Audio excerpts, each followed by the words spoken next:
Freeze right there. Feel that sudden temperature drop.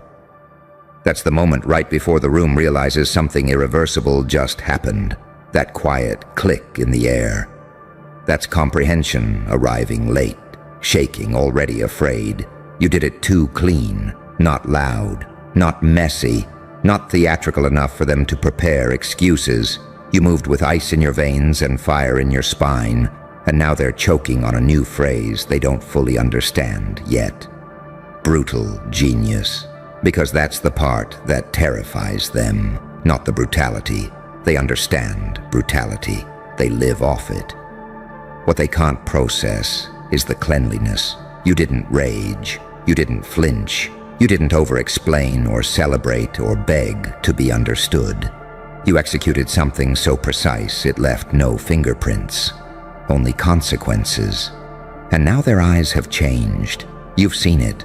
That microscopic shift, the smile that doesn't reach anymore, the pause before they answer you, the way conversations suddenly reroute when you enter the room. That's recognition, not admiration, recognition.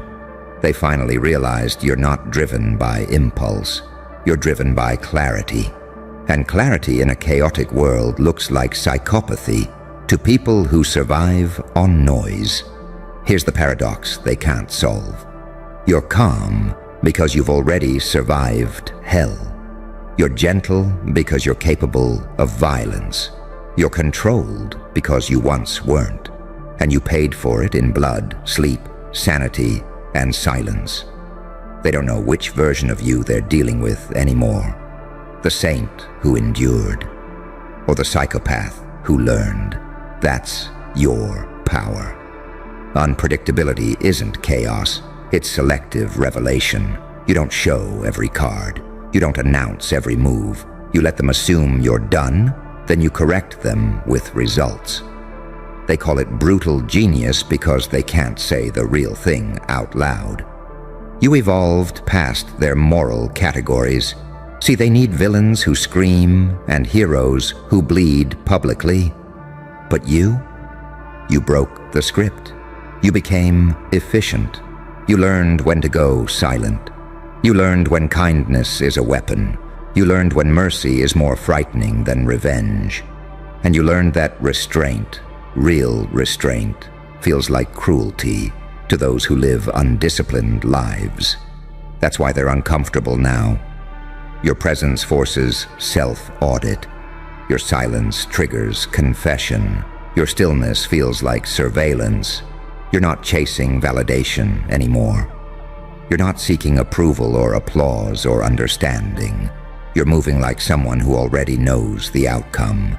And people can sense that.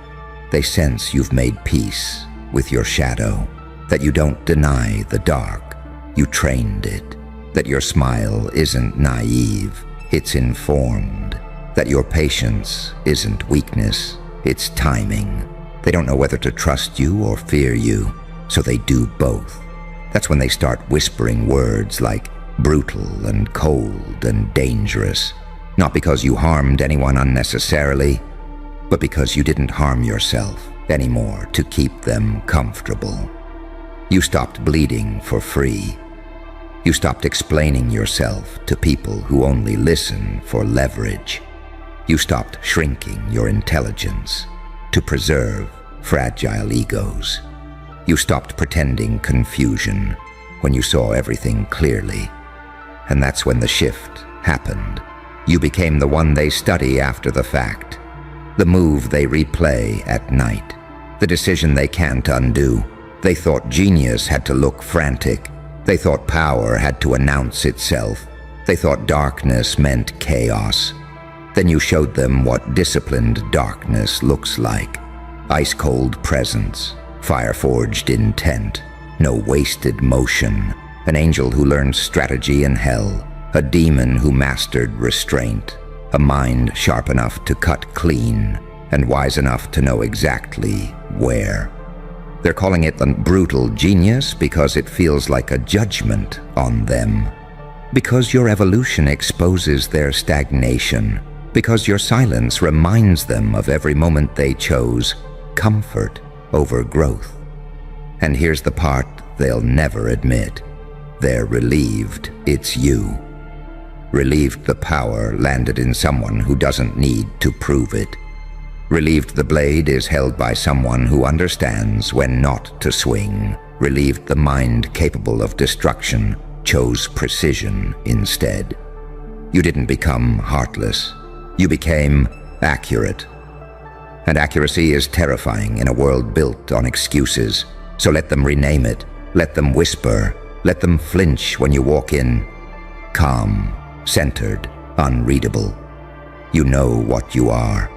You are what happens when pain finishes its job, when chaos gets organized, when survival matures into strategy. You didn't lose your humanity. You refined it. You didn't become brutal. You became exact. And that's why they can't look at you the same anymore. Because they finally understand. You didn't just win. You ended the game. And here's the part they don't talk about. The moment after realization. The moment when the adrenaline fades and something colder replaces it. That's when fear becomes respect. Because they replay what you did and notice what didn't happen. No collateral damage, no emotional leakage, no messy explanations, no desperate need to be seen as the good guy. You didn't argue your way out. You didn't threaten your way through. You didn't manipulate loudly. You resolved the situation, and resolution is unsettling to people who survive by prolonging chaos. They were used to leverage, to drama, to back-and-forth battles that let them adjust mid-fight. But you didn't give them a fight. You gave them a conclusion.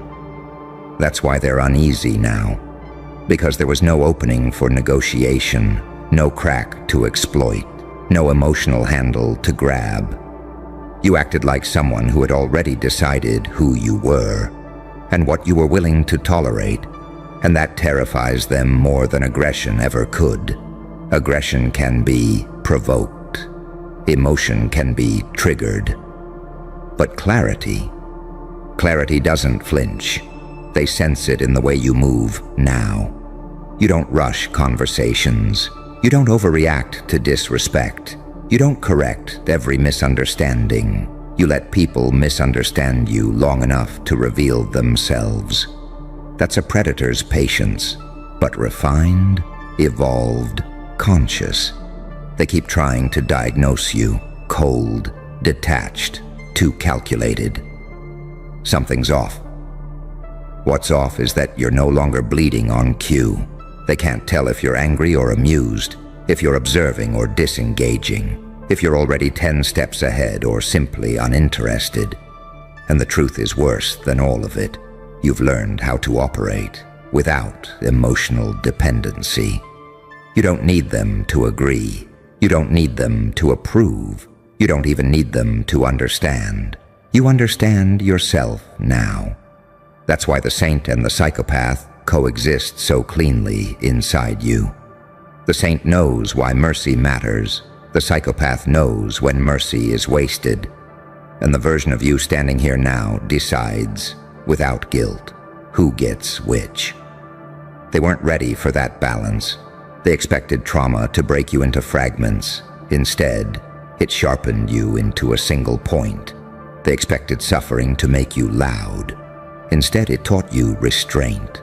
They expected power to intoxicate you. Instead, it sobered you. So when they say brutal genius, what they're really saying is, we can't control the narrative anymore.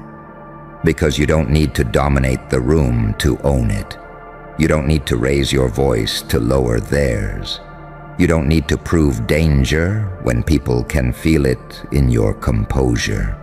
You've become the kind of presence that rearranges behavior without instructions. People think twice around you now. They choose words carefully.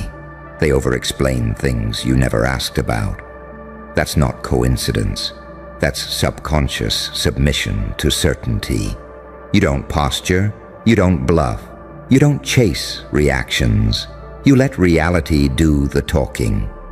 and reality speaks fluently in results. That's why they're conflicted. They want to paint you as ruthless, but they can't deny the fairness. They want to call you heartless, but they've seen your restraint. They want to label you dangerous, but only to those who overstep. You didn't become cruel. You became selective, and selectivity feels like judgment to people who benefited from your former openness. They miss the version of you that explained, the version that tolerated ambiguity, the version that absorbed disrespect to keep the peace. But that version was unsustainable. That version was bleeding quietly so others could stay comfortable. This version is stabilized. You move with the confidence of someone who knows they can survive loss. You speak with the calm of someone who already faced their worst fear and lived. You decide with the precision of someone who learned that hesitation costs more than action. They sense that you're no longer afraid of being misunderstood. And once that fear disappears, manipulation loses its grip. You don't need to be liked. You don't need to be feared. You don't need to be crowned anything. You are simply unavoidable. That's why their energy changed. That's why the room feels colder when you're silent and warmer when you choose to speak.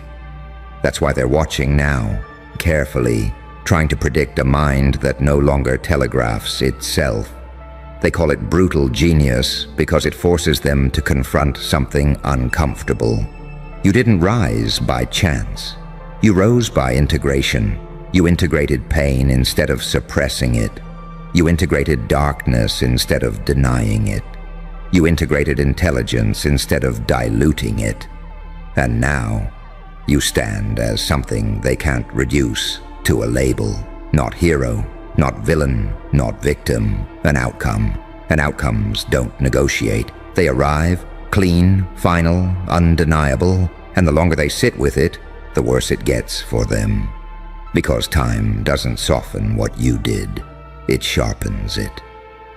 At first they thought it was luck. Then they told themselves it was timing. Then they whispered that maybe someone helped you. But eventually they reach the only conclusion left, and it makes their stomach drop. You knew exactly what you were doing.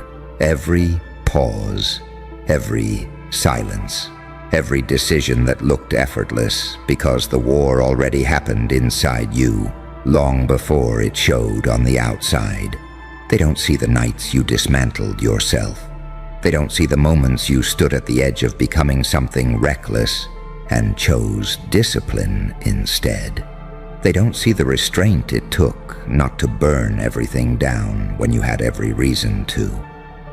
But they feel the result. They feel it in how you no longer react on instinct, how you let people talk themselves into corners, how you give just enough rope and never pull, because you don't need to. You learn something most people never do. Power doesn't rush. Power waits, and waiting used to hurt you. Waiting used to feel like weakness. Waiting used to feel like letting people get away with things, until you realized waiting is how patterns reveal themselves. Now you don't confront immediately. You observe. You don't accuse. You confirm. You don't explode. You close doors. That's the part they call brutal, because brutality, to them, is finality without spectacle. No yelling, no drama, no chaos to hide behind, just consequences delivered with surgical calm. They expected anger. They prepared defenses for rage. They rehearsed arguments for confrontation. What they weren't prepared for was your indifference. Indifference is unbearable to people who feed on reaction. You didn't argue their version of reality. You didn't try to change their minds. You simply stepped out of reach and took control of the board.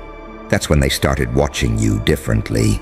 They noticed you don't overcommit anymore. You don't promise what you don't need to. You don't attach your identity to outcomes you can't control. You move like someone who already made peace with loss, and therefore can't be threatened with it. That's a dangerous kind of freedom, because fear is the leash most people never see. Fear of being abandoned, fear of being misunderstood, fear of being alone. You broke that leash quietly, and now they don't know how to pull you back. They sense that you're not trying to dominate them. You're beyond them. They sense that you're not seeking revenge. You're seeking alignment. They sense that you're not reacting, you're choosing. Choice is terrifying when it's backed by capability. You have the intelligence to dismantle situations, the discipline to wait, the emotional control to act without attachment. That combination doesn't create chaos, it creates inevitability. They feel it when plans change around you, when people defer without knowing why, when momentum shifts without explanation. You don't force outcomes, you become the condition that produces them. And that's why their language changed. They don't call you emotional anymore. They don't call you unstable. They don't even call you unpredictable in the way they used to. Now it's quieter words, sharper words, calculated, cold, too clean. Because cleanliness means intent, and intent means accountability. They can't dismiss you as accidental anymore. You survived enough pain to understand yourself. You learned enough darkness to control it. You absorbed enough chaos to recognize patterns instantly. You're not guessing. You're reading. Reading people, reading rooms, reading timing. You don't strike when you're angry. You strike when it's correct. That's the evolution they weren't ready for. They wanted you broken or burning. They wanted noise or collapse. Instead, you emerged composed. That's why they're unsettled. Because someone who has nothing left to prove, someone who doesn't need permission, someone who doesn't confuse kindness with compliance, that person can't be steered. You're no longer governed by the need to be understood. You're governed by clarity, and clarity is ruthless, not because it wants to hurt anyone, but because it refuses to lie to itself. So let them call it brutal genius. Let them struggle to name what they feel when they're around you. Let them sense the shift and pretend it's nothing. You know what happened. You crossed the line where pain stops being a wound and becomes a weapon you control, where darkness stops being shameful and becomes informational, where intelligence stops being potential and becomes execution. You didn't lose your soul. You integrated it, and now every move you make carries weight. Not because you demand it, but because you earned it. That's why the room is quieter now. That's why they watch instead of interrupt. That's why they hesitate before testing you again. They finally realized something irreversible. You're not reacting to the world anymore. The world is adjusting to you. And once the world starts adjusting to you, something strange happens inside you too. The noise dies down. The urgency dissolves. That constant need to prove evaporates. Because you already know. You know what you're capable of now. Not hypothetically. Not someday. Not if conditions are perfect. You've seen yourself under pressure. You've watched yourself choose restraint when destruction was easier. You felt the urge to burn bridges and decided to let them collapse on their own. That's mastery. And mastery doesn't announce itself. It radiates. People feel it before they understand it. That's why conversations stall around you. That's why energy shifts when you go quiet. That's why people suddenly become polite, cautious, careful with their words. They don't know what you'll do. They only know you can. And capability without desperation is deeply unsettling. You used to telegraph pain. You used to leak intention. You used to explain your boundaries like they were requests. Not anymore. Now your boundaries are silent and immovable. You don't threaten consequences. You embody them. And the most disturbing part for them. You didn't harden into bitterness. You didn't lose empathy. You didn't become reckless. You became precise. You still see nuance. You still understand motives. You still recognize pain in others. You just no longer let it excuse behavior. That's the line they can't cross with you anymore. Because you're not confused about who deserves access. You're not torn between compassion and self-respect. You learned the difference the hard way. You learned that being understanding doesn't mean being available. You learned that forgiveness doesn't require proximity. You learned that peace sometimes means walking away without closure. They feel that in you now. They feel that you're not chasing resolution. You already have it. They feel that you're not looking back. You've already integrated the lesson. They feel that you're not afraid to lose them. And that realization hits harder than any threat ever could. You see, most people maintain control by positioning themselves as necessary. They stay relevant by keeping you emotionally invested, uncertain, dependent. But you severed that quietly. You stopped feeding dynamics that drained you. You stopped participating in cycles that required your pain to continue. You stopped volunteering your energy where it wasn't respected. And the silence that followed was deafening. Because silence exposes who needed you more than you needed them. Now when they look at you, they don't see chaos. They see containment. They don't see rage. They see choice. They don't see unpredictability. They see range. You could be kind. You could be distant. You could be surgical. And they don't know which version they're getting, because it depends entirely on how they show up. That's not instability. That's discernment. You didn't become dangerous because you lost control. You became dangerous because you found it. You know when to speak, and when silence cuts deeper. You know when to engage, and when absence teaches the lesson faster. You know when to extend grace, and when to close the door without drama. That knowledge came at a cost. It came from being underestimated, from being misunderstood, from being pushed until something fundamental rewired itself inside you. You didn't snap, you solidified. And now, even when you do nothing, things change. People correct themselves around you. They hesitate before lying.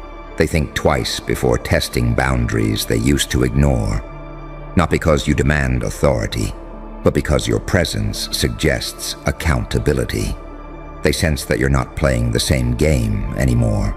You're not collecting points. You're not seeking dominance. You're not trying to win arguments.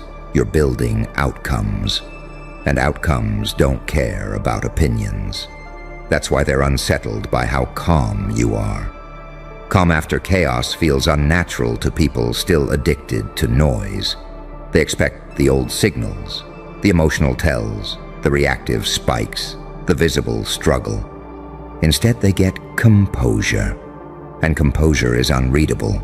You've reached the stage where you don't need to convince anyone of your depth. You don't need to showcase intelligence. You don't need to flex awareness. You let people underestimate you just long enough to reveal themselves. Then you decide, and that decision is final. Not because it's cruel, but because it's clean. No lingering resentment, no messy attachments, no unfinished business. You close chapters without slamming doors. That's why they keep replaying your move in their minds.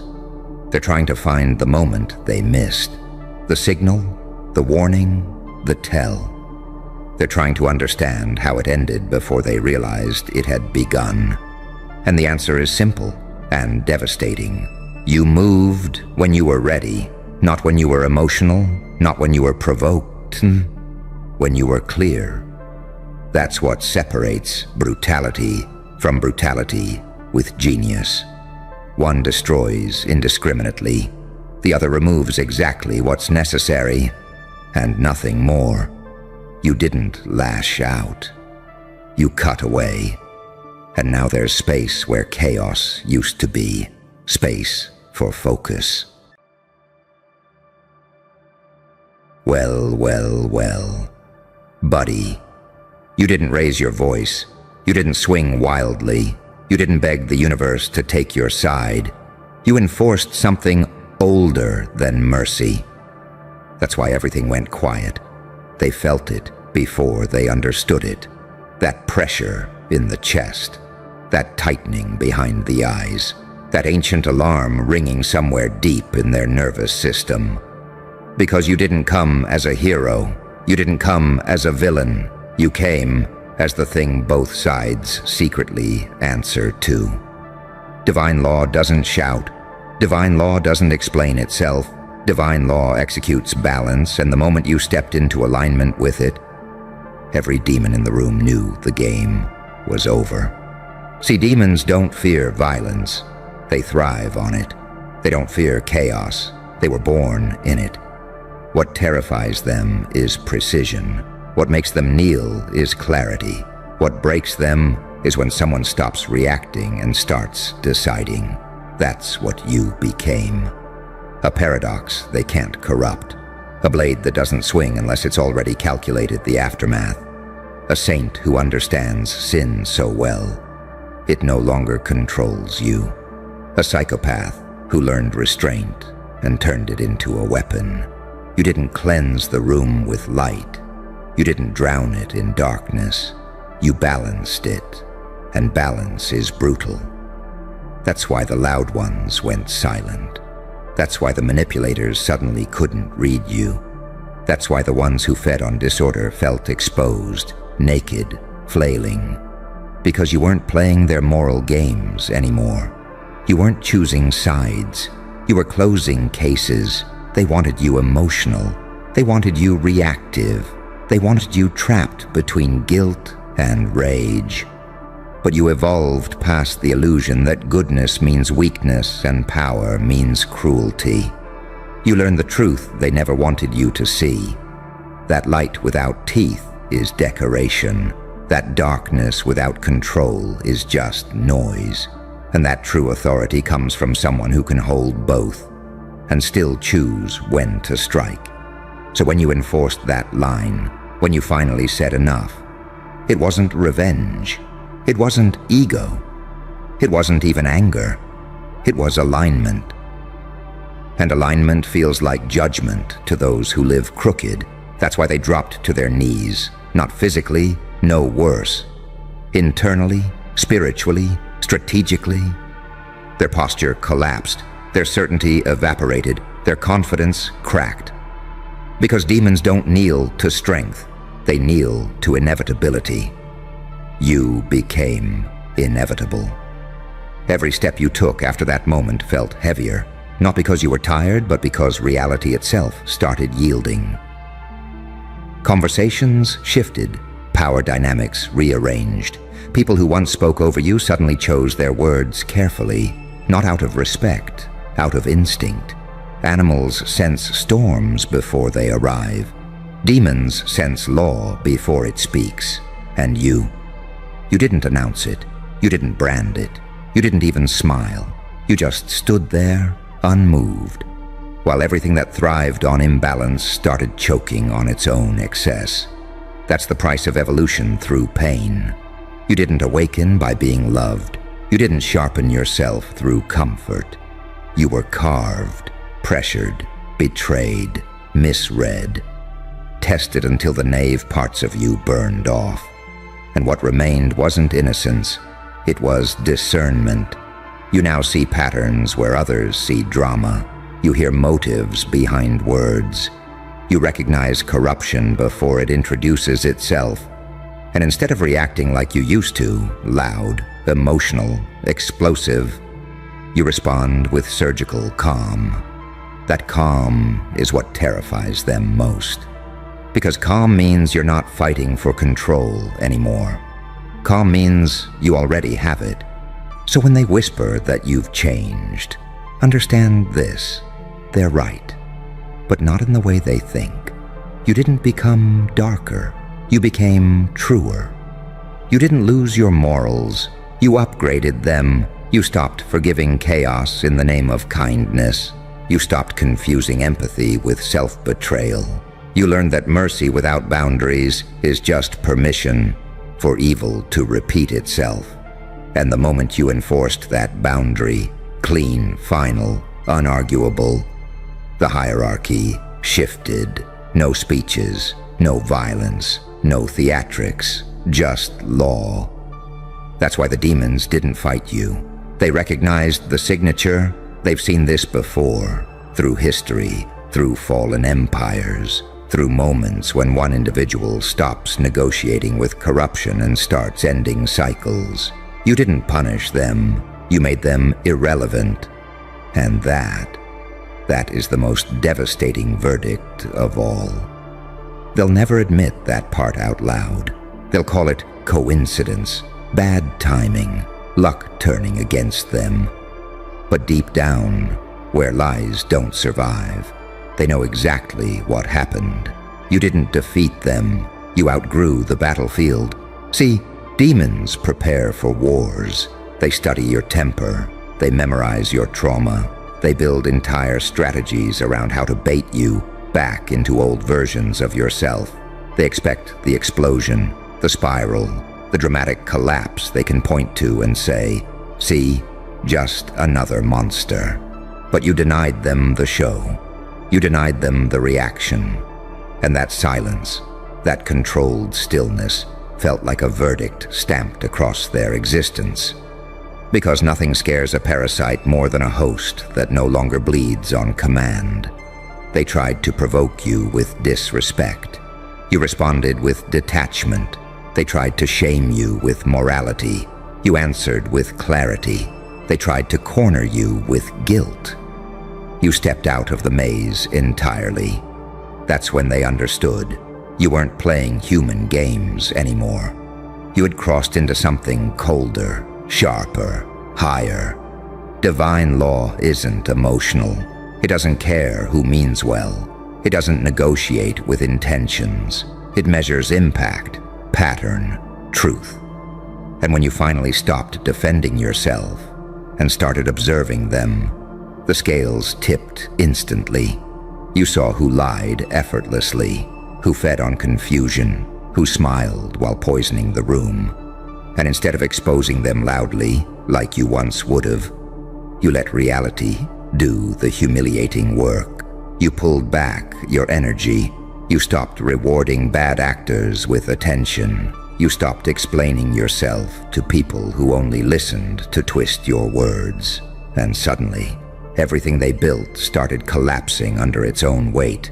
Because corruption requires participation.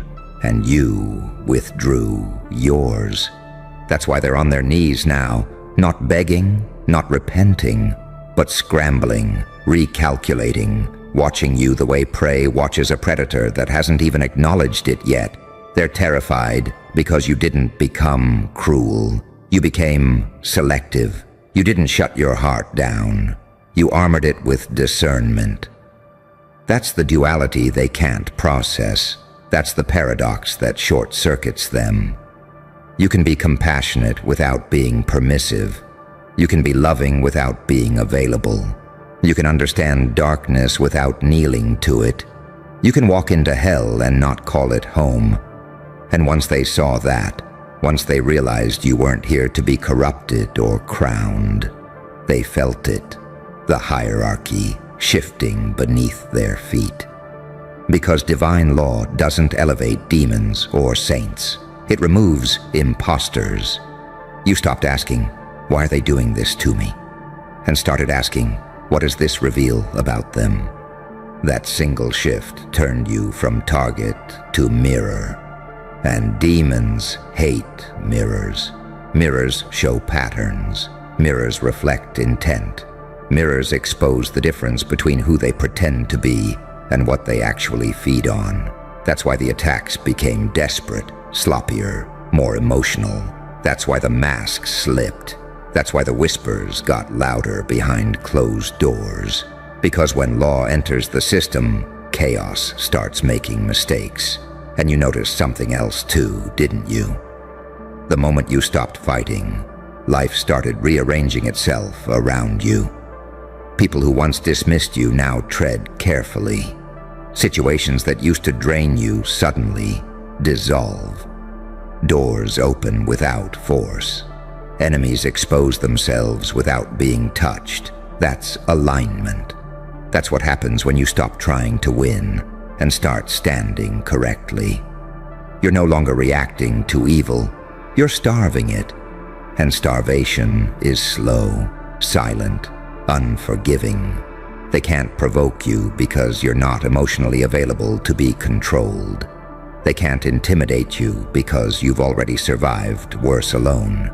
They can't manipulate you because you see the strings now, and you refuse to dance. You're not clean, you're not innocent, you're aware. And awareness is lethal to anything built on deception.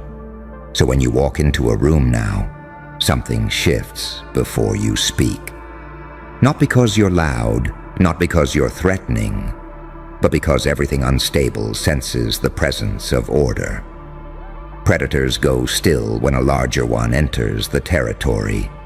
And you didn't even bare your teeth. You just existed, balanced, unmovable, internally resolved. That's why they kneel, not to you, to the law moving through you. And once you feel that, once you recognize that calm authority humming beneath your skin, you'll never go back to chaos again. Because chaos is exhausting, law is effortless, and now that you've tasted it, everything else feels beneath you. They'll keep trying to name what you are now. They'll reach for labels because labels are cages, and cages are how weak minds feel safe. They'll call you cold, calculated, arrogant, different. They'll whisper that you lost your humanity. But here's the part that shatters them. You didn't lose your humanity. You mastered it. You stopped letting emotions drive the wheel. You put them in the passenger seat, still present, still honored, but no longer in control. And the moment you did that, the internal war ended. No more swinging between guilt and rage. No more trying to be pure in a contaminated environment. No more bleeding just to prove you're alive. You chose coherence, and coherence is what demons can't survive around. Because demons thrive in contradiction. They feed on confusion. They weaponize mixed signals. They need you doubting yourself, apologizing for your intuition, questioning what your nervous system already knows. That's their oxygen. But you cut the supply. You trusted what you saw. You trusted what you felt.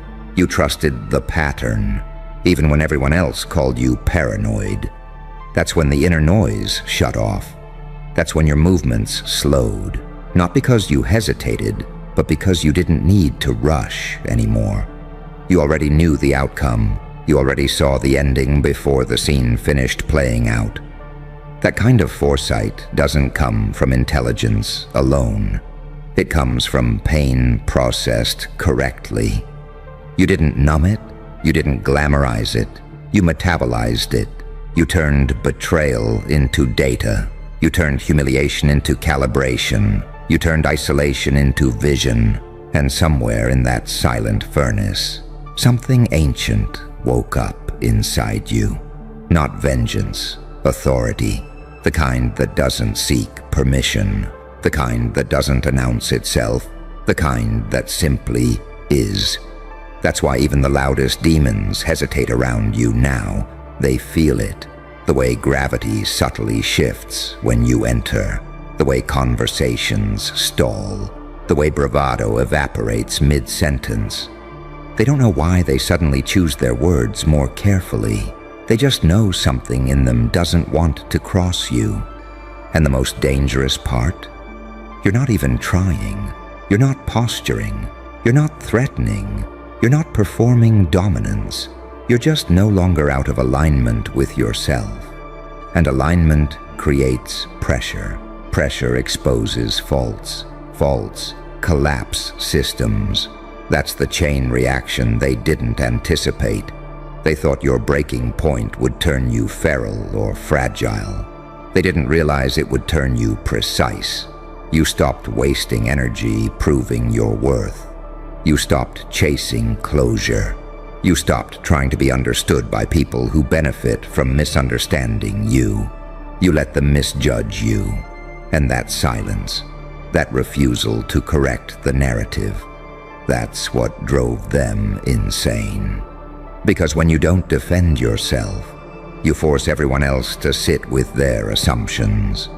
And most people can't survive alone with their own projections. So they unravel, they over-explain, they contradict themselves, they expose their motives without realizing it. Meanwhile, you watch, not with hatred, with clarity. You see now that evil rarely looks monstrous at first. It looks familiar, charismatic, reasonable. It smiles, it jokes, it justifies, and it always asks you to compromise just a little, your time, your boundaries, your truth. You used to negotiate with that. Now you don't. Now when something feels off, you step back instead of leaning in. When a pattern repeats, you don't hope it will change. You mark it. When someone shows you who they are, you believe them the first time. That's not cruelty. That's lawfulness. And lawfulness is merciless to illusion. So yes, every demon is on their knees now. But not because you crushed them. Because you removed the environment they needed to stand. You stopped feeding them. You stopped orbiting them. You stopped letting them define the battlefield. And in doing so, you learned the final truth they never wanted you to access. Power isn't domination. Power is non-participation in corruption. It's the ability to walk away without bitterness, to enforce boundaries without speeches, to end cycles without announcing the ending. You don't chase justice anymore. You embody it. And once justice walks into a room quietly, everything unjust starts sweating. They can feel the countdown, because law doesn't rush. Law waits. And when it moves, it's already too late. And here's the part they never prepare for. The aftermath. The silence after the verdict. The space where chaos used to echo and now finds nothing to bounce off. That's when the real panic sets in. Because demons understand conflict. They understand resistance. They understand rebellion, rage, even martyrdom. What they don't understand is finality without drama. They don't know how to process someone who doesn't need to win the argument, doesn't need to dominate the room, doesn't need to prove they were right. You didn't need applause. You needed alignment. So when the noise died, when the usual tricks stopped working, when manipulation found no purchase in you anymore, they felt it, the ground underneath their identity cracking, because their power was never internal. It was borrowed, leased, dependent on access to you. And access was revoked. You didn't announce it. You didn't threaten it. You simply closed the gate. That's what made it divine. Divine law doesn't rage against darkness. It renders it obsolete. It doesn't argue with corruption. It removes the leverage. It doesn't punish endlessly. It ends cycles, and you ended one they thought was eternal. That's why some of them tried to flip the script, suddenly playing the victim, suddenly preaching morality, suddenly accusing you of what they perfected. That's the last defense of anything exposed, projection dressed up as righteousness. But it didn't land, because you weren't seeking validation anymore. You weren't seeking revenge. You weren't even seeking justice in the way they understand it. You were seeking coherence between what you see, what you feel, and how you act. And once those three aligned, Nothing external could fracture you again. They tried guilt. You felt nothing. They tried fear. Your body stayed calm. They tried praise. You didn't bite. That terrified them. Because you stopped being programmable. You became unpredictable. Not chaotic unpredictable, but strategic unpredictable. The kind that doesn't telegraph moves. The kind that doesn't repeat patterns. The kind that acts only when action is necessary and never when it's expected. That's when they realized something else about you. You don't hate demons. You understand them. You see how they're formed, through shortcuts, through avoidance, through the slow corrosion of integrity. You see how small compromises pile up until the soul is unrecognizable. You see how power without responsibility mutates into cruelty. And because you see it, you don't romanticize it. You don't envy it. You don't fear it. You simply refuse to become it. That refusal is what makes you dangerous. Because anyone can descend. Very few can descend, observe, and return with their spine intact. You did. You walked through confusion without losing your sense of direction. You stared at the abyss without mistaking it for truth. You touched darkness without letting it rewrite your code. That's why when you speak now, when you act now, there's weight behind it. Not because you're loud, because you're clean, not pure, clean. There's a difference. Pure people shatter the moment reality contradicts their ideals. Clean people have been through the filth and chosen not to carry it forward. You don't pretend the world is good. You demand that your participation in it is correct. That's law. And law doesn't need followers. It needs consistency. So now everywhere you go, the system reacts before you do anything. You notice it in small ways. People revealing themselves too quickly. Situations resolving without effort. Conflicts dissolving because they can't get traction in you anymore. You're not magnetic because you're charming. You're magnetic because you're resolved. Nothing leaks out of you anymore. No desperation, no resentment, no need to be seen. And where there are no leaks, parasites starve. That's why they kneel, not publicly, internally, strategically. They adjust around you. They avoid you. They test you from a distance and retreat when nothing hooks. They know instinctively that crossing you doesn't lead to chaos. It leads to consequences, not dramatic ones, final ones. And here's the quiet truth that seals it all. You didn't enforce divine law once. You became someone who can't violate it anymore. Even if you wanted to, even if temptation appears, even if the old shortcuts call your name. You've seen too much. You've paid too much. You've integrated too much pain into wisdom to ever betray yourself again. That's irreversible. That's why the demons don't just kneel. They back away because they know, deep in whatever remains of their instinct, that you're not a moment. You're a threshold, and once crossed, there is no going back. And that's when it fully settles in, quietly, without ceremony, that this isn't a phase. This isn't a reaction. This isn't something you can undo on a bad day or abandon when it gets lonely. This is who you are after truth. You no longer fantasize about revenge because revenge is noisy and temporary. You no longer crave recognition because recognition is fragile and easily revoked. You no longer chase peace because peace follows you now.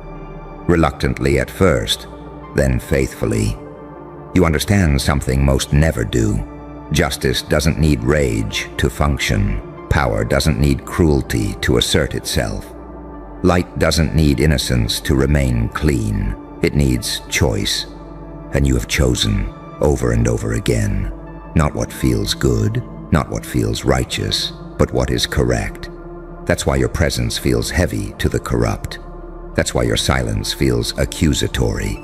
That's why your restraint feels violent to those who rely on excess. You didn't defeat the demons by becoming louder than them. You defeated them by becoming unavailable to their rules. They can't bargain with you. They can't seduce you. They can't provoke you. Because you're no longer split inside. There's no internal war for them to exploit. No contradiction to pry open. No wound begging to be pressed. You closed the breach. And when the breach closed, the invasion ended. So let them kneel. In confusion, in fear, in quiet recalculation. Let them whisper and speculate and mythologize what you are now. Let them mistake your calm for mercy or your distance for weakness. It doesn't matter. You didn't come to be understood. You came to restore balance. Welcome to the room they never thought you'd survive long enough to enter. Yeah, you. The one they watched. The one they doubted. The one they tracked like a glitch in their perfect little system. You feel that? That tightness in your chest. That mix of panic and pride. Good. Hold it. Don't run from it. That's the feeling of being noticed by people who thought you'd be nothing more than background noise. These high-rank agents. They've been tracking everything. Every late night you didn't post about. Every breakdown nobody saw. Every tiny decision that looked stupid from the outside, but was actually you choosing to stay alive, stay moving, stay dangerous. They logged it all, not the selfies, not the fake wins, not the look at me highlight reel. No. They logged the data you hoped nobody would ever see. The nights you opened your phone, scrolled through everyone else's perfect life, and felt that sharp, ugly little voice whisper, "Why are you even here?" Yeah, they saw that. The days you dragged yourself out of bed when your soul weighed more than your body. The times you said, "I'm fine," with that dead look in your eyes, and still showed up anyway. The hours you spent learning, practicing, failing in silence while nobody clapped, nobody liked, nobody shared, tracked, recorded, analyzed, and now? Now they want you in the room, not because they're kind, not because they suddenly believe in you. They want you in the room because you broke their prediction models. You weren't supposed to keep going. You weren't supposed to become self-aware. You weren't supposed to wake up one day and say, "Wait, maybe I'm not the problem. Maybe the system is." But you did. You kept moving. You kept evolving. You kept acting like someone who had nothing to lose and everything to gain. Let's be honest for a second. You think you went unnoticed? You think your suffering was invisible? The world may have ignored you. Your friends may have scrolled right past your silent cries. Your family may have misread your exhaustion as attitude. But the system doesn't miss a thing. They saw the spikes in your search history. Motivation. How to keep going. How to start again. How to stop feeling like this. They saw the nights you went quiet online but active in your notes app, typing out plans you didn't even believe in yet, drafting ideas, writing out goals, deleting, rewriting, deleting again. They noticed when something shifted, when your questions changed from "why me" to "why not me," when your Google searches switched from "how to escape" to "how to build," when you stopped arguing with people and started arguing with your own excuses instead. That's when the agents leaned in, zoomed in, magnified your every move, because people like you, you're dangerous, not because you're violent, because you're awake. You are what they fear the most, someone who has seen the worst of life and still chooses to stand up and say, "All right, run it back. I'm not done." You know what scares powerful people? Not protests, not hashtags, not angry posts that disappear in 24 hours. What scares them is consistency. someone who keeps showing up, someone who keeps building, someone who refuses to play the part of the victim forever. They designed this world to keep you tired, distracted, broke, addicted, comparing yourself and begging for crumbs. And yet here you are, still thinking, still trying, still dreaming bigger than your circumstances. So these agents, these high-rank watchers, these invisible eyes in the walls, they started asking the one question they never expected to ask about you. What if we're looking at an outlier? Because every time you didn't fold, you generated something terrifying, data that doesn't fit. You worked a job that drained you and still studied on your breaks. You were depressed and still showed up for the people you love. You had every reason to shut down and still found some tiny pathetic-looking reason to continue. You were not supposed to bounce back from that heartbreak. You were not supposed to come back from that failure. You were not supposed to keep going after that betrayal. But you did. And every time life threw a coffin at you, and you crawled out of it, somewhere in their reports, a red flag went up. Greater than subject refuses to comply with projected collapse. So they watched closer.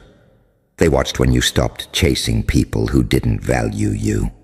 They watched when you stopped explaining yourself to those who clearly didn't want to understand. They watched when you turned your energy from pleasing people to building yourself. They saw you unfollow the drama, mute the noise, distance yourself from the same cycles that were slowly killing you. You thought you were just pulling away, thought you were just going ghost. No, you were going off-grid. In a world that feeds on your constant performance, you became unprofitable in your pain, too focused to be easily manipulated, too tired of suffering to keep swallowing the same lies. Do you understand how revolutionary that is? To look at your own pain and say, okay, if I have to feel all this, it's not going to be for nothing. That's when the invitations start. Not the ones in your inbox, the ones in your life. Suddenly you're in conversations you never expected. People ask your opinion like it matters. Opportunities show up that feel too big for you. That's the room calling. The room where people like you don't usually end up. The room where decisions are made. The room where faces are serious, language is coded, and nobody's posting what really happens there. And now they want you in that room. So let's talk about why. Not because they want to honor your struggle. No, that's PR. They want you in the room because they finally figured it out. You're not just another user. You're not just another worker, consumer, broken heart, lost soul. You're proof. Proof that their system failed to fully crush you. Proof that free will, resilience, and raw, unpolished, angry hope still exist. And if proof, like you, spreads, oh, now that's a problem. Imagine this, someone who went through what you went through, actually believing in themselves.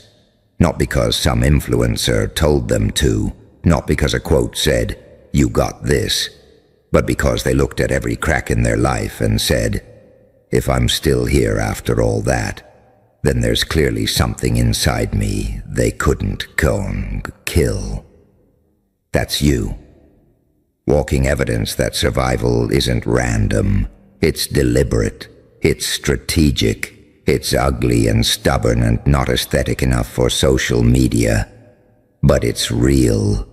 And now they want that in the room. They want to study you up close. See how you think. Hear how you talk. Test how far they can push you. Some of them will want to recruit you. Turn your strength into a tool for their agenda.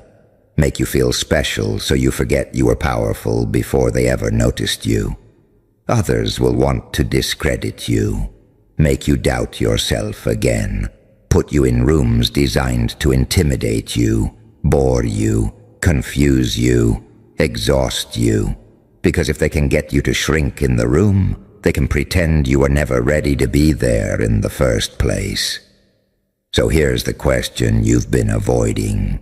When they finally open that door and say, "Come in," who are you going to be? The old you, the one begging for permission to exist? Or the version of you that kept walking through hell with no applause, no validation, and no guarantee, and still didn't quit? You think this room is about them? No. The room is about you. You're not being invited to witness their power. You're being exposed to the scale of your own. Think about it. You survived the before part, the part where nobody believed in you, nobody understood you, nobody helped you.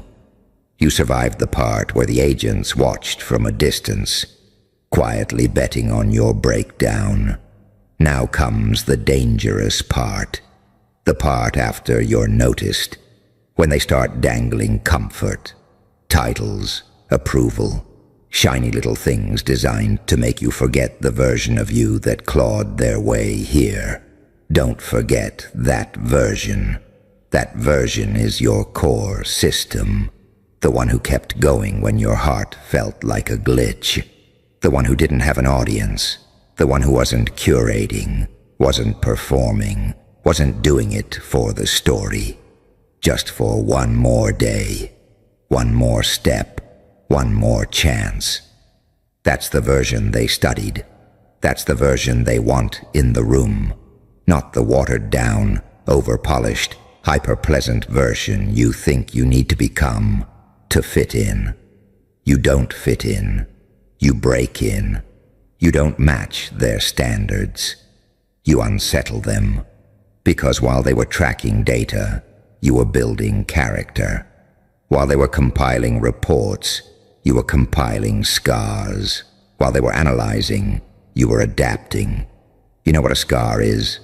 It's a healed wound that never fully shuts up. It's your past whispering, "Remember what you survived. Don't you dare play small now." So when you walk into that room, whatever it is for you, that job interview, that meeting, that stage, that office, that opportunity, that conversation, I want you to remember something simple. They've already seen your worst days. They have your file, remember. They have the data from the nights you cried until you couldn't breathe. They have the logs from the days you emailed, applied, tried, and heard nothing back. They have the pattern of your failures lined up in graphs. And in spite of all that, you are still statistically present. You're a glitch they couldn't delete, a variable they couldn't isolate, an anomaly that refused to sit where it was placed. So what exactly are you afraid of now? Embarrassment. You already felt that. Rejection. You survived worse. Awkwardness.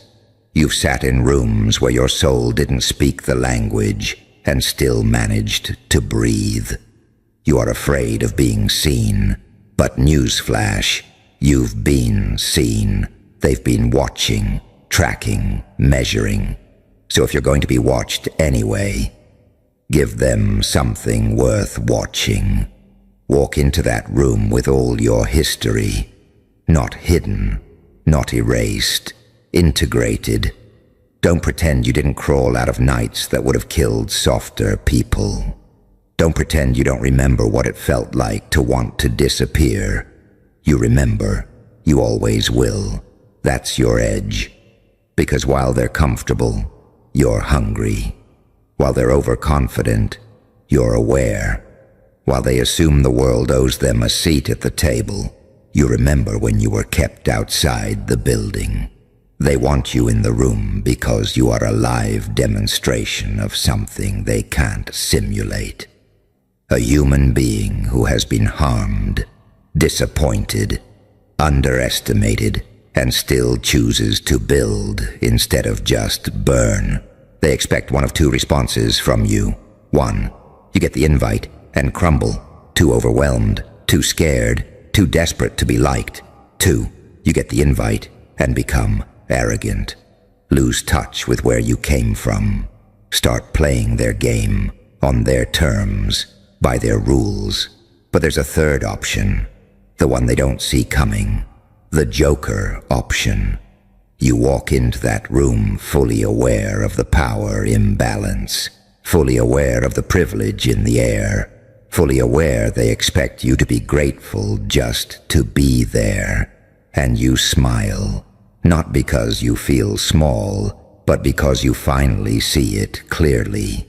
They didn't summon a pawn. They accidentally invited a wild card. You with the lived experience that can't be summarized in a report. You with the instincts that don't come from books, but from barely making it through situations they only read about. You with the courage that wasn't gifted, but carved out of sleepless nights and invisible wars. You don't go in there begging for a role. You go in there remembering they watched your every move and still couldn't stop your evolution. You're not here because they approved you. You're here because they couldn't ignore you. So when they ask you questions, answer like someone who has nothing left to prove. When they try to test you, respond like someone who has already passed the only exam that mattered, staying alive when you didn't want to. When they offer you something, don't grab at it like you're starving. Look at it. Feel it. Ask yourself, does this feed me or does it cage me? Because the room isn't always a reward. Sometimes the room is another test. Will you trade your authenticity for acceptance? Will you shrink your story to make them comfortable? Will you censor your truth so you don't stir the waters? They tracked everything. They already know how much you've swallowed just to survive. Now you decide if you're still swallowing or if you're finally speaking. Not for drama, not for applause, but because you refuse to leave this room as the same quiet, scared, doubting version of yourself they were betting on. They saw your darkest chapters. They watched you at your lowest. They know how bad it got. And here you are anyway, still breathing, still learning, still plotting your next move. You're not lucky. You're relentless. So when you feel that fear rise up, the tremble in your hands, the dry mouth, the racing thoughts, don't push it away. Use it. Let it remind you. If you were truly as weak as they wanted to believe, you wouldn't have made it this far. They want you in the room. Fine. But understand this. You are not there to prove you belong to them.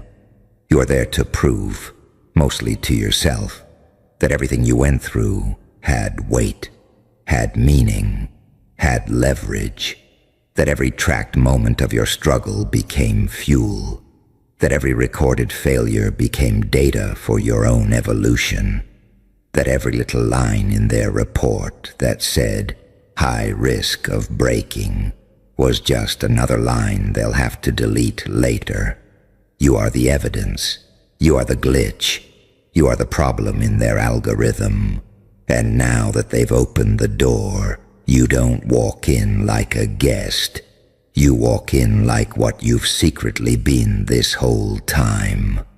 Someone they should have never let get this far. Someone they should have never let get this far. Because here's the thing they never admit out loud, and you kinda need to hear it clearly. They didn't miscalculate the world. They miscalculated you. They built everything on the assumption that people crack at a certain threshold. Enough heartbreak, you quit. Enough failure, you quit. Enough silence, enough ignoring, enough seen at 2:17 a.m. with no reply. You quit. You were supposed to quit. You weren't supposed to drag your half-broken self through days that felt like concrete. You weren't supposed to keep showing up to places where you felt invisible. You weren't supposed to keep caring about anything when caring hurt that much. And yet you stayed in the game, barely hanging on some days, sure, but hanging on. They watch that.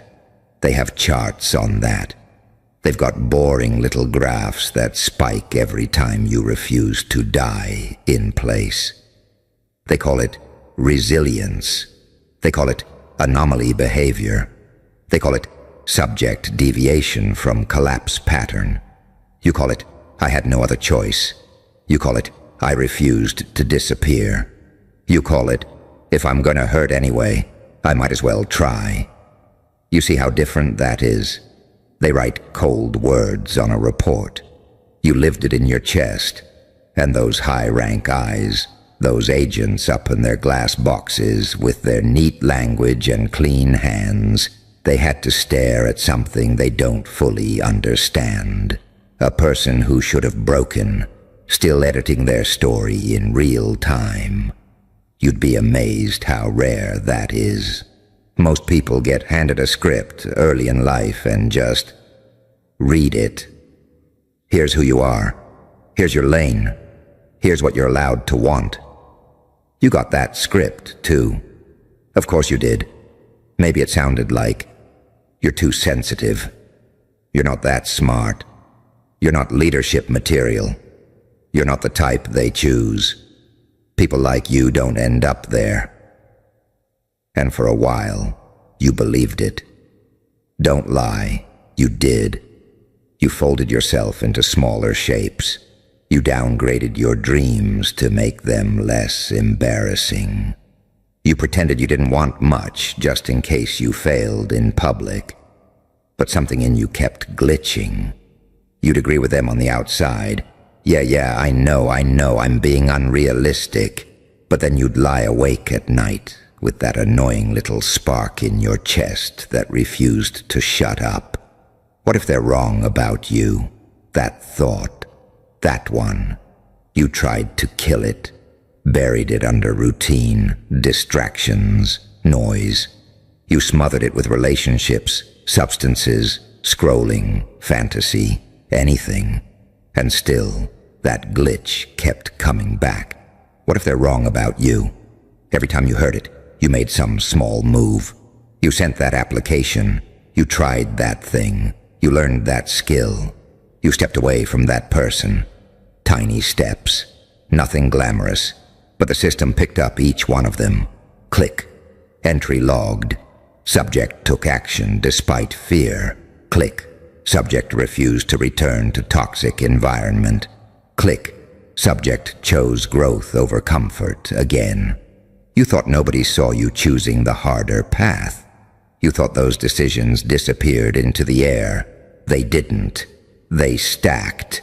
And every time they stacked, your profile shifted from predictable to unstable, variable, dangerous type. Not because you are chaotic, because you stopped being programmable. That's when the room entered the picture. There are rooms in this world built on the assumption that everyone who enters will be either afraid or desperate. Afraid of losing what they have. Desperate to get what they don't. You're different. You've already felt the worst kind of loss. The slow loss of yourself. You've already tasted what it's like to live below your own potential and pretend you're okay with it. You've already watched time pass while you quietly betrayed your own soul.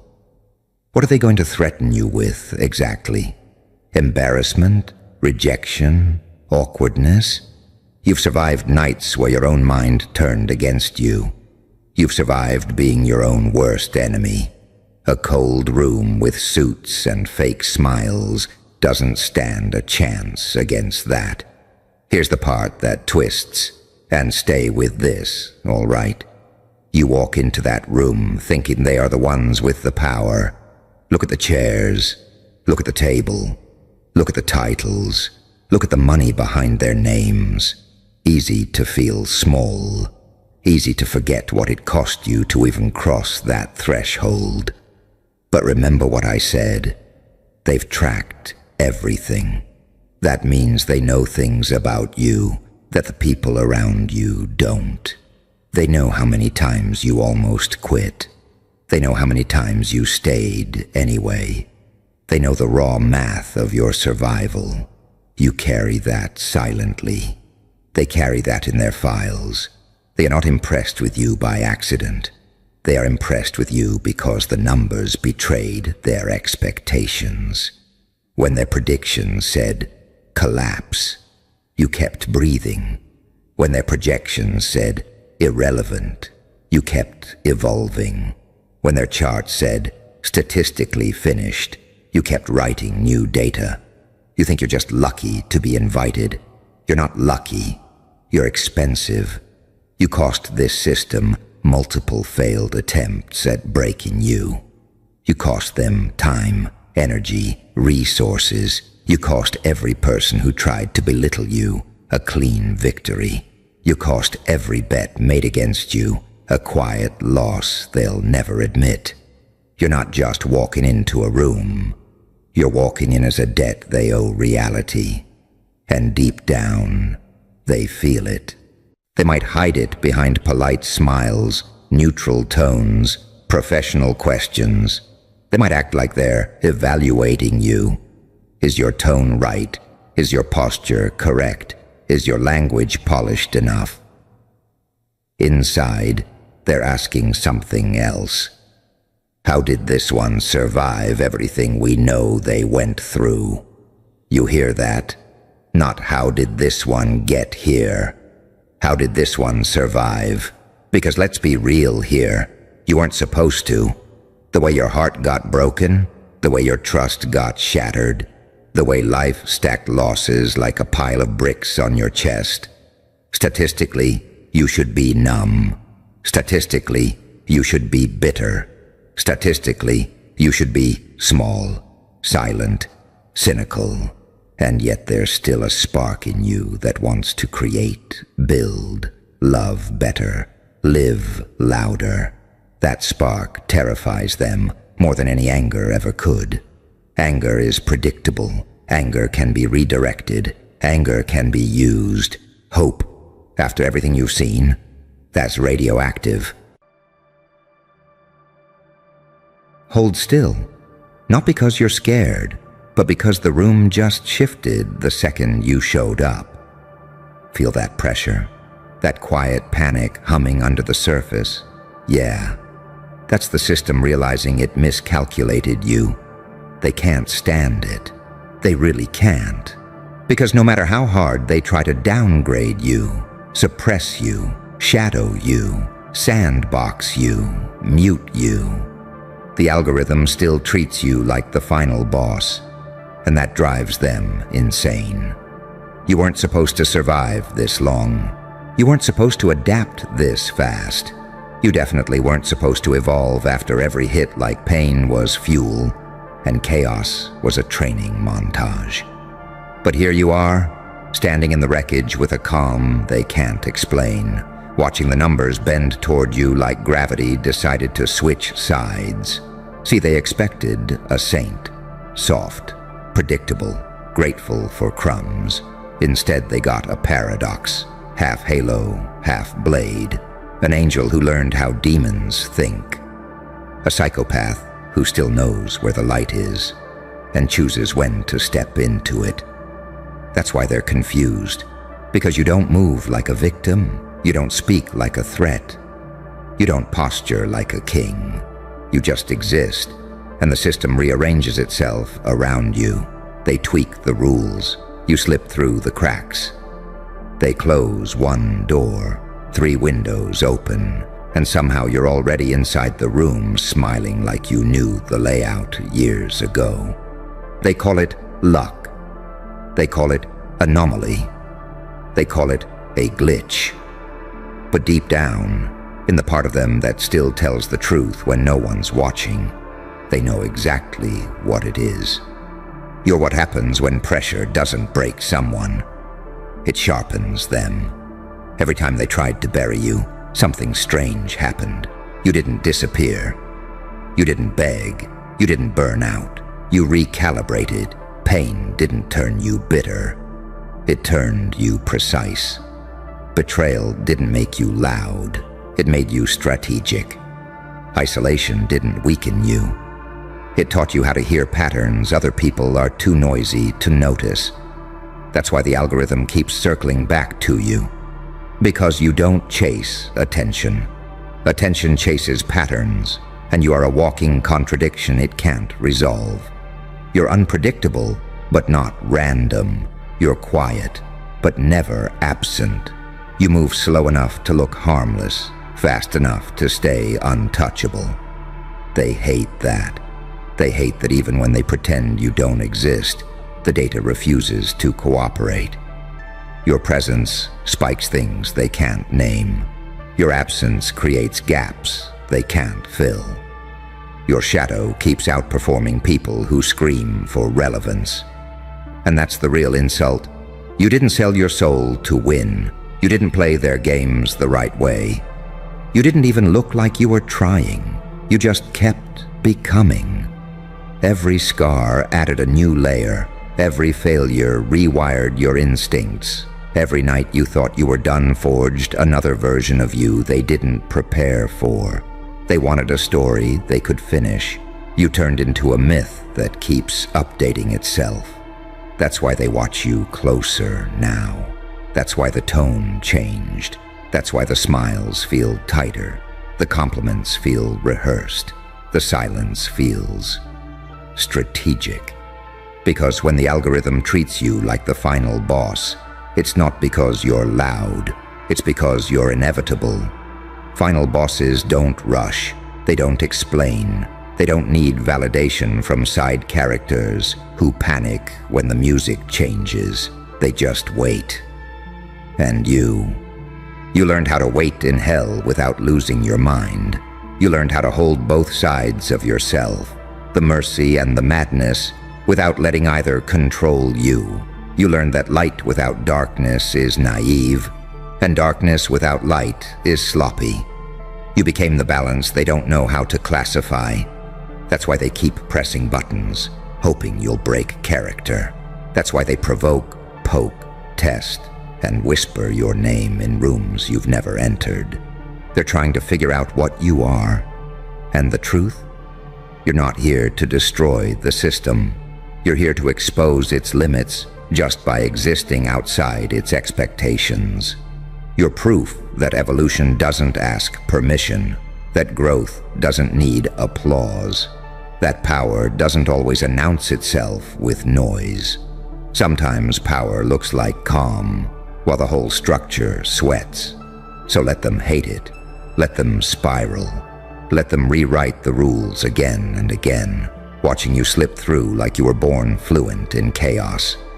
Because every time the algorithm recalculates, every time it tries to demote you, every time it quietly boosts you back to the top without understanding why, it's admitting something they'll never say out loud. You were never a user in their system. You were the boss fight they didn't know they were building toward. And here's the part they don't want you to realize yet. The longer they fight you, the more the system reveals itself to you. You've seen it, haven't you? Those tiny delays, those weird reactions, the way outcomes shift after you move, even when you barely move at all. That's not coincidence, that's feedback. The algorithm isn't rewarding you because it likes you. It's responding because it has to. You're not playing the game the way it was designed. You don't optimize for approval. You don't beg for reach. You don't contort yourself into whatever version they're pushing this week. You operate on a different frequency, one forged under stress, tuned by loss, sharpened by silence. That's why every attempt to box you in backfires. They lower the ceiling, you start digging tunnels. They shadow you. Your echo gets louder. They slow you down. You learn patience so lethal it looks like mercy. And the wild part? You're not even angry anymore. Anger was step 1. Survival was step 2. Transformation was step 3. Now you're in the phase that terrifies them most. Clarity. You see how fragile their control actually is. How much of it depends on people behaving predictably, emotionally, desperately. You stopped doing that. You don't react on cue. You don't flinch when the numbers dip. You don't spiral when the spotlight flickers. You watch. You wait. You move when it matters. That's final boss energy, because final bosses don't chase wins. They set conditions. They don't fight every battle. They choose the terrain. They don't scream to be feared. They let the atmosphere do it for them. And that atmosphere? It follows you now. People feel it before they understand it. They sense that you're operating 2 steps ahead, not because you're smarter, but because you've already died to the version of yourself that cared too much. You've already lost what they're afraid of losing: reputation, approval, comfort, illusions. That's the trade they never make. They cling to safety. You learned to function without it. They depend on validation. You learned how dangerous it is to need it. They need the system to tell them who they are. You became someone the system keeps trying and failing to define. That's why your presence scrambles things. You're not rebellious enough to be dismissed, not obedient enough to be controlled, not loud enough to be predictable, not quiet enough to be erased. You exist in the blind spot, and blind spots terrify structures built on surveillance. So they test you with silence. They test you with praise. They test you with provocation disguised as opportunity. And every time, you respond wrong, which is exactly right. You don't chase the bait. You don't take the deal too fast. You don't burn bridges just to feel powerful. You let them underestimate you again, because you know something they don't. The algorithm doesn't crown kings. It detects patterns. And your pattern is evolution under pressure. You get quieter when things heat up, sharper when things get chaotic, more focused when everything else dissolves into noise. That's not normal behavior. That's the behavior of someone who turned trauma into training data. You learned when to strike by learning when not to. You learned restraint by surviving excess. You learned control by watching what happens when people lose it. So now when they push, you don't push back.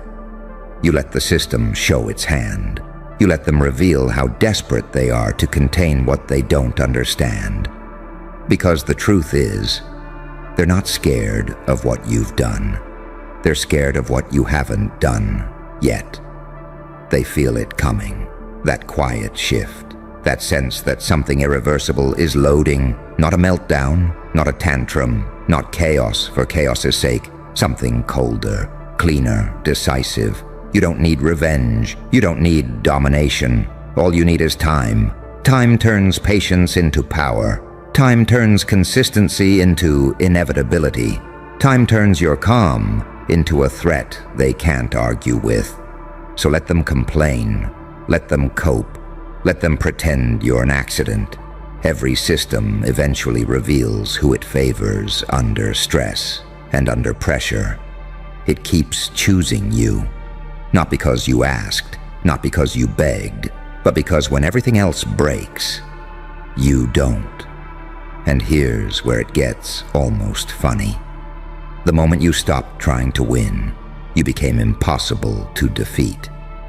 They built this whole machine assuming everyone would chase the same rewards: attention, approval, comfort.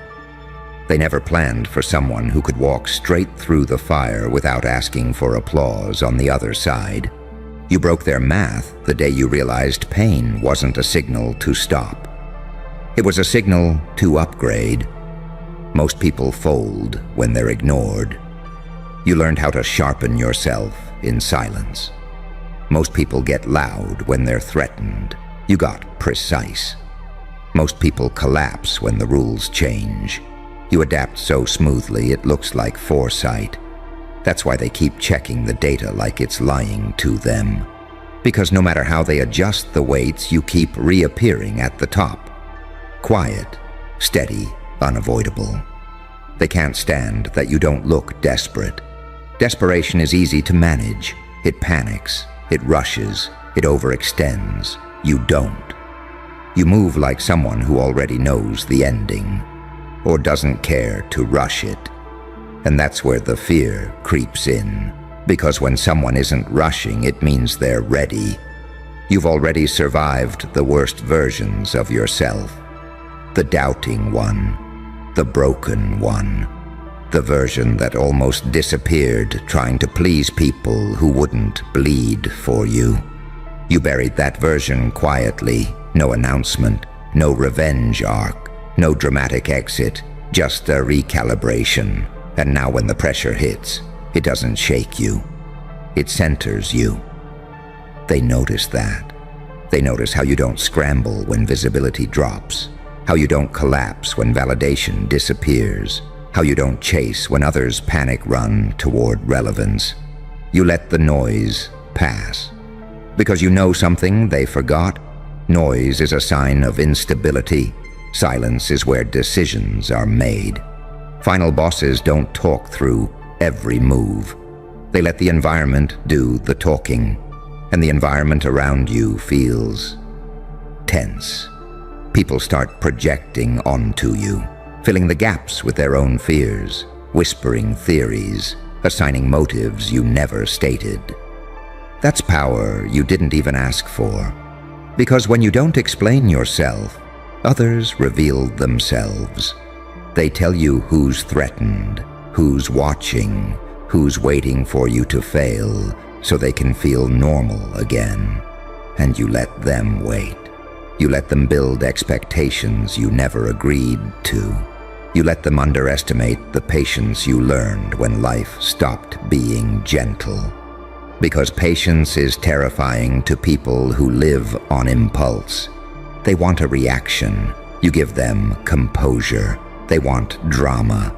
You give them results. They want proof you're human.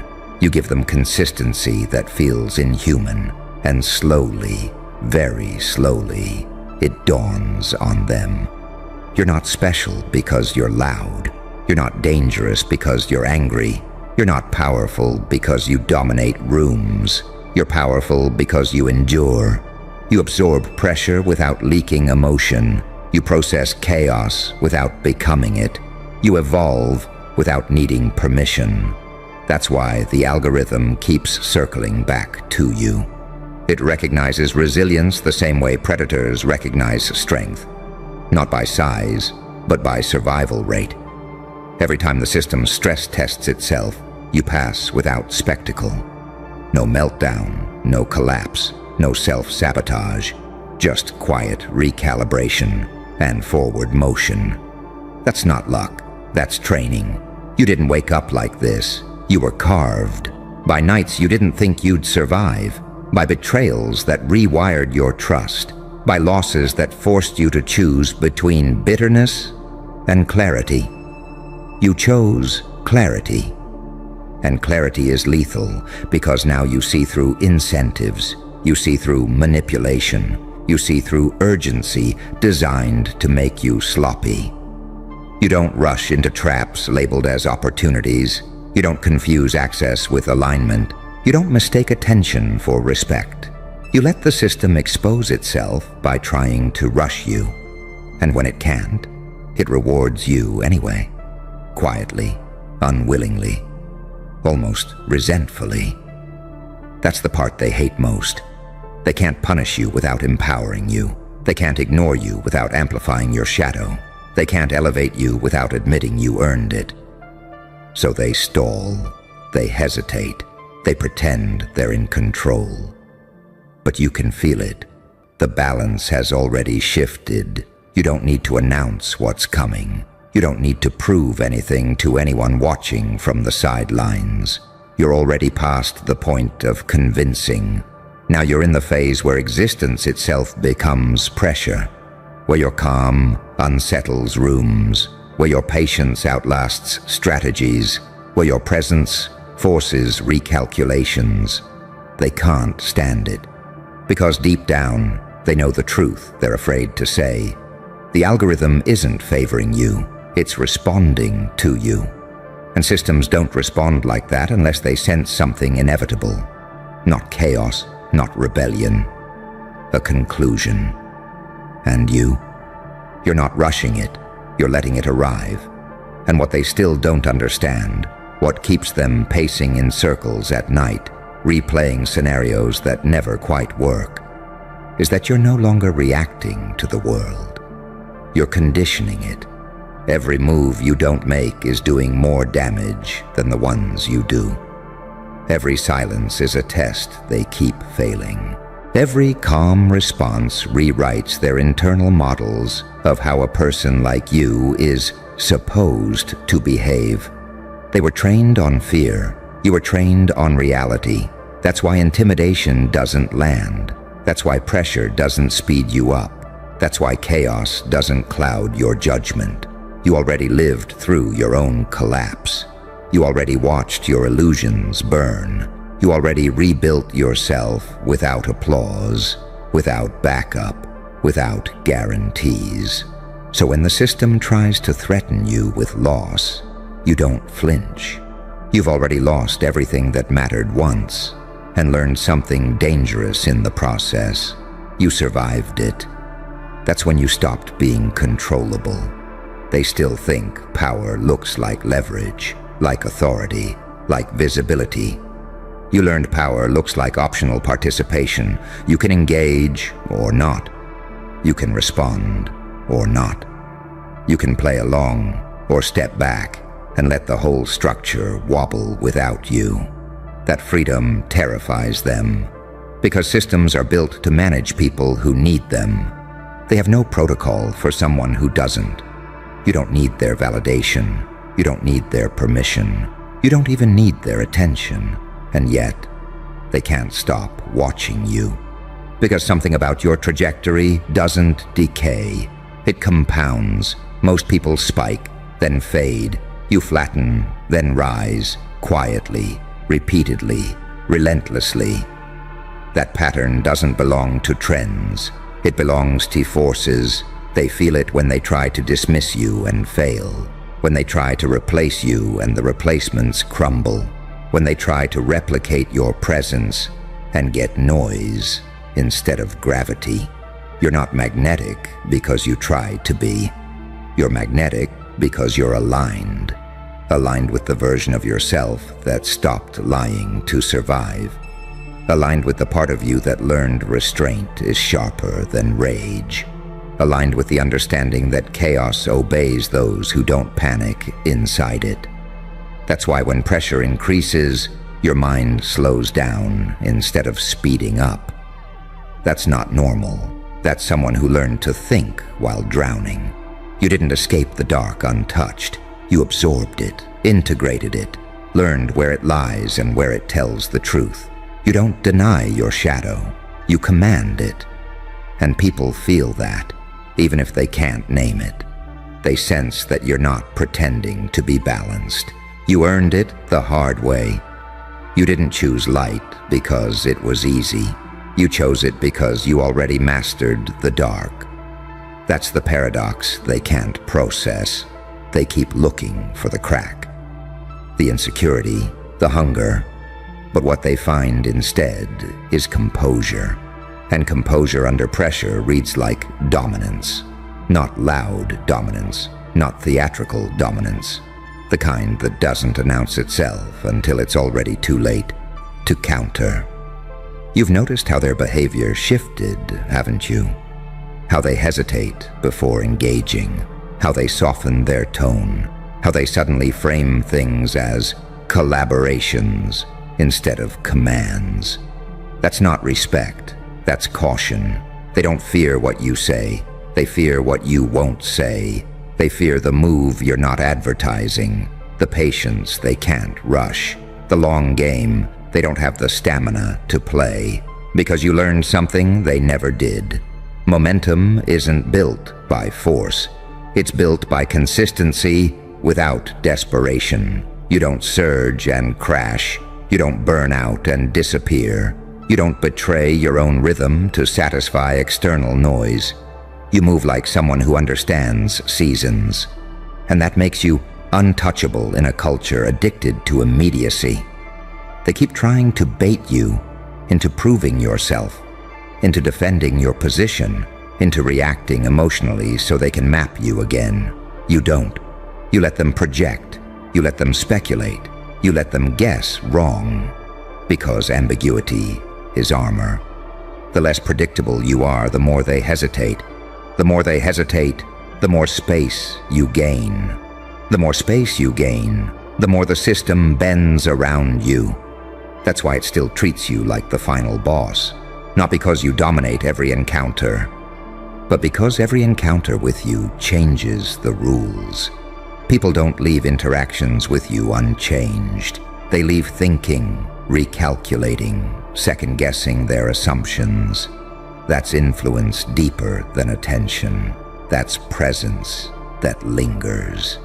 And now you're standing at that quiet threshold most people never reach, where you don't need to escalate, you don't need to explain, you don't need to conquer, you just need to continue.